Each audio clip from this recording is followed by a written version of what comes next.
Assalamualaikum warahmatullahi wabarakatuh. Perkenalkan, nama saya Nadia Fadila Zahra. Saya dari kelas G226 dengan NPM 2107 1010 231.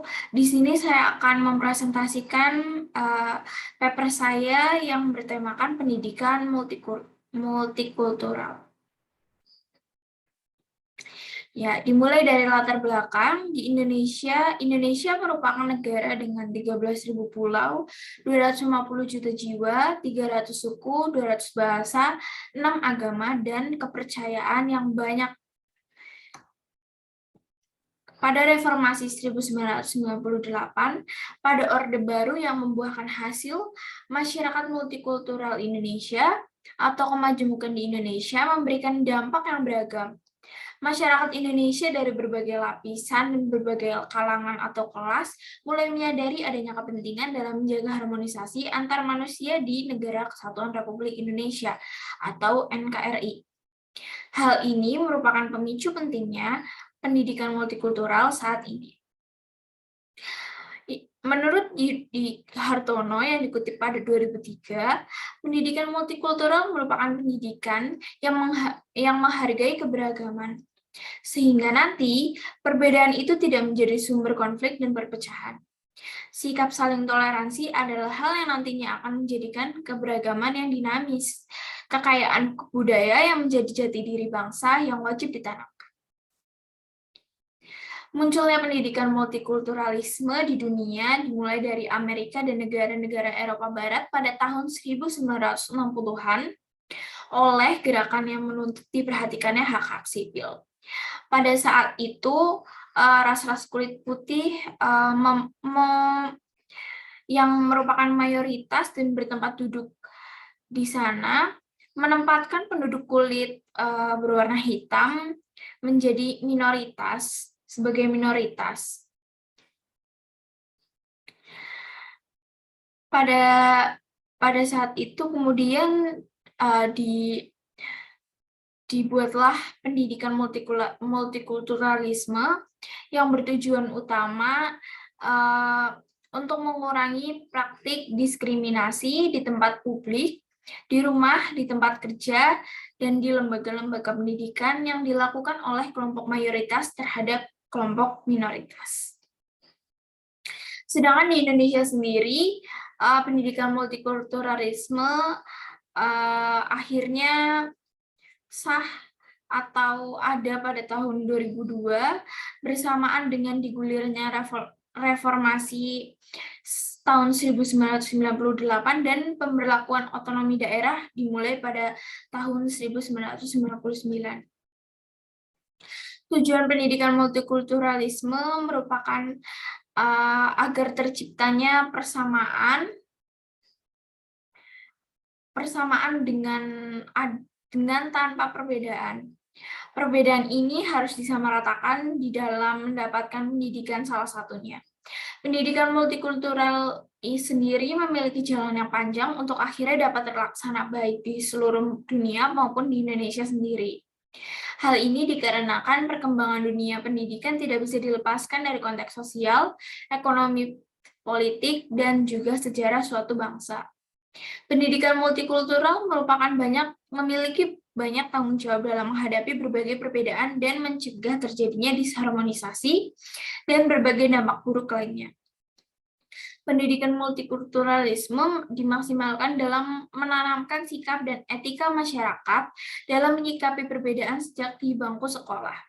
Sejak dini, manusia wajib ditanamkan etika dan sikap yang baik agar dapat mempertanggungjawabkan keberagaman dan toleransi antar sesama. Pendidikan multikultural bertujuan untuk menanamkan sikap empati, respect, apresiasi, dan empati terhadap penganut agama dan budaya yang berbeda. Lebih jauh lagi, penganut agama dan budaya yang berbeda dapat belajar untuk melawan atau setidaknya tidak setuju dengan ketidaktoleran. Atau dengan kata lain,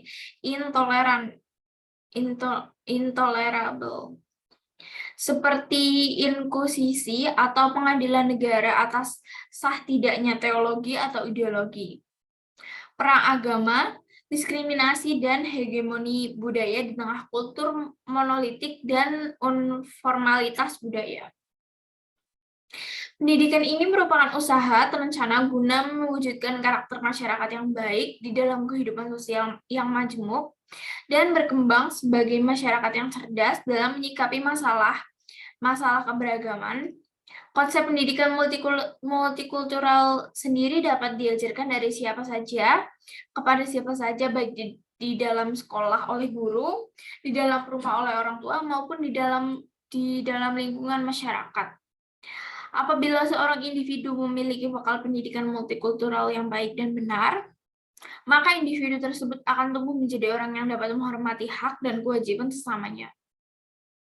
Sikap demokratis dapat tumbuh dan berkembang menjadi jati diri dan kesadaran yang permanen.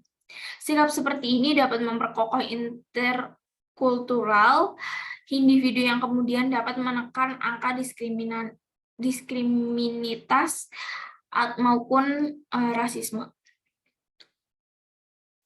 Pendidikan multikultural sendiri dapat menjadi penggambaran isu-isu maupun masalah-masalah yang terjadi di dalam dunia pendidikan, yang juga mencakup pengertian tentang pertimbangan terhadap kebijakan-kebijakan maupun strategi-strategi pendidikan di dalam masyarakat.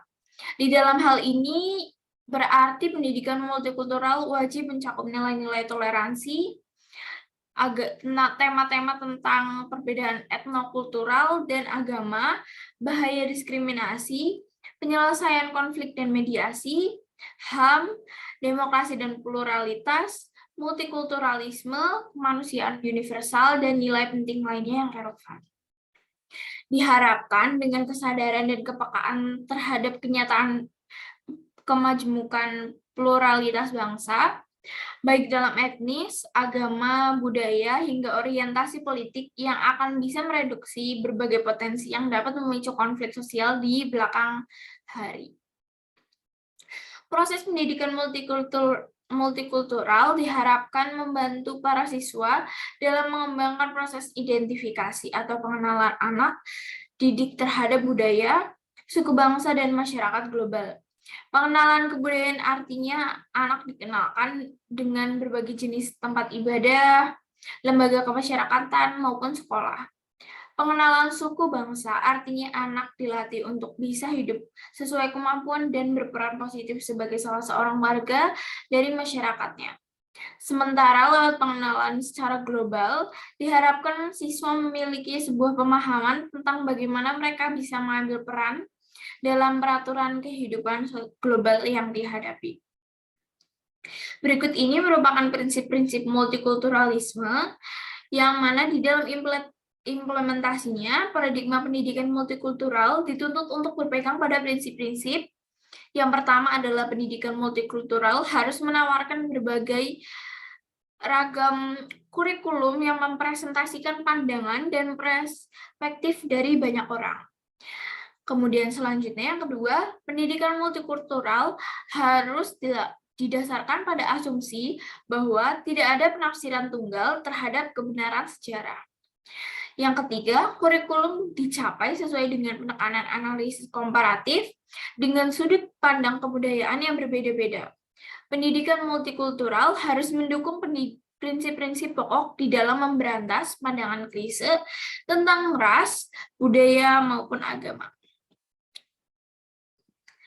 Kesimpulannya, kekayaan beragam aspek agama, ras, budaya, watak, warna kulit, bahasa, dan banyak lainnya yang merupakan pemicu sebagai disharmonisasi maupun diskriminalitas yang berbagai tindak kriminalitas negara Kepulauan Republik Indonesia sampai saat ini. Berbagai keberagaman tidak hanya melahirkan akibat positif saja, namun juga berbagai dampak negatif yang variatif yang kemudian mengharuskan masyarakat memiliki pemahaman dan bekal yang menghadapi berbagai masalah tersebut. Salah satu yang penting merupakan adanya pendidikan multikultural dari berbagai kelompok seperti sekolah, rumah, maupun di dalam lingkungan sosial bermasyarakat. Pendidikan multikultural memiliki banyak tanggung jawab dalam menghadapi berbagai perbedaan dan mencegah terjadinya disharmonisasi dan berbagai dampak buruk lain. Pendidikan multikultural dimaksimalkan dalam menanamkan sikap dan etika masyarakat menyikapi perbedaan sejak di bangku sekolah.